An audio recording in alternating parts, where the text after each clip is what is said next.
बहाजी बहाजी हमारी बाजरी को बात करो, हमारी बाजरी को हमारी बाजरी को साफ करो, हमारी बाजरी को बहाजी बहाजी बहाजी बहाजी नासूर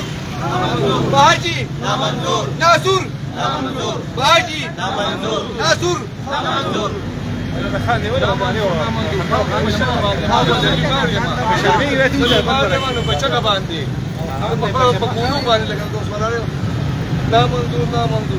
बहाशी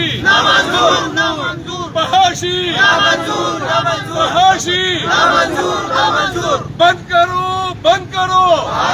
बंद करो बंद करो बंद करो बंद करो बंद करो नारे तकबीर नारे तकबीर बंद करो बंद करो बंद करो बंद करो नामंजूर नामंजूर नामंजूर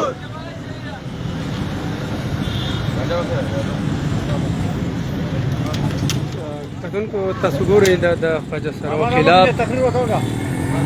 چې کوم جلوس نن نوته دي تاسو نه په نه غوړې سات نیوز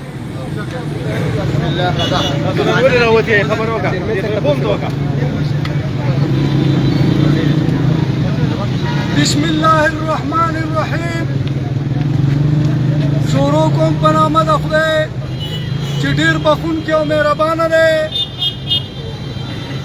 په دې مظاهره کې راغونډ شوي مسلمانانو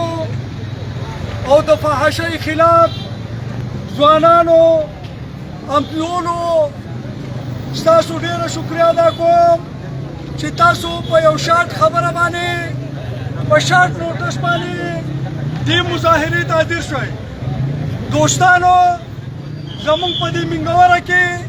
او بیا خصوصا په شادره کې کومه فحاشي چې د خواجه سراو نه خورېږي موږ د دې خلاف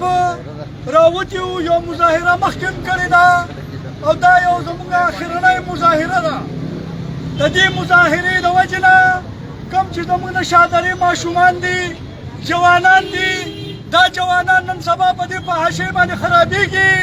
موږ د حکومت ته پرزور اپیل کوو چې دا فحاشي دې فوراً بند کړی شي او که چېرته دا فحاشي بند نه کړی شوه زموږ د دې موجوده مظاهرې د وجې نه نو موږ به بیا په انتهایي قدم اوچتولو باندې مجبوره شو چې دا ذمهواري به بیا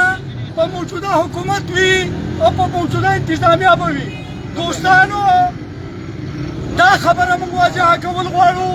چې کوم خواجه سرا د سوات دي هغه دې په نښه کړی شي او هغه خواجه سرا دې دلته پاتې شي د هغو دې هم حکومت ډیفنس په خپل لاس کې واخلي. ولې چې حکومت سره د هر څه متبادلو کاروۍ دپاره انتظامات شته هغه دې په خپل انتظام کې د خواجه سرا د سوات چې کوم دي هغه دې وساتي او د بهر نه چې کوم خواجه سرا راغلي دي هغه دې په فوري توګه باندې د منګورې نه چې سبا له یو کسونه پاتې نه شي او د سوات نه ویسته شي او که چېرته ونه ویسته شو نو بیا به یې موږ غوزارو او ذمهوار به حکومت وي موږ له به ګوتې نه راوړي ځکه چې موږ په دې خبره باندې تنګ شوي وو بې حده تنګ شوي وو او موږ بار بار مخکې ویلاګانې کړې دي.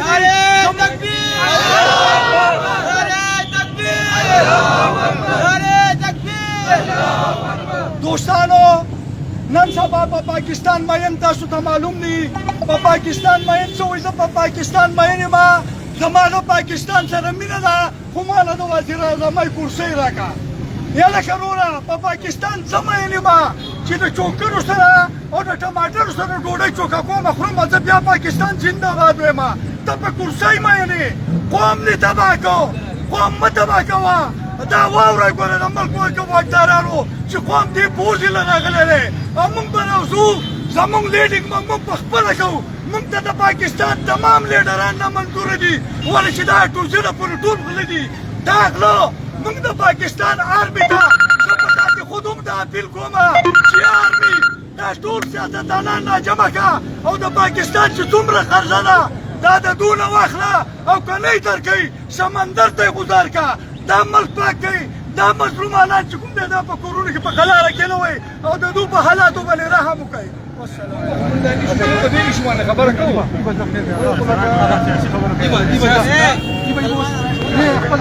خیر دی خو چې خبرې کوو نو په دې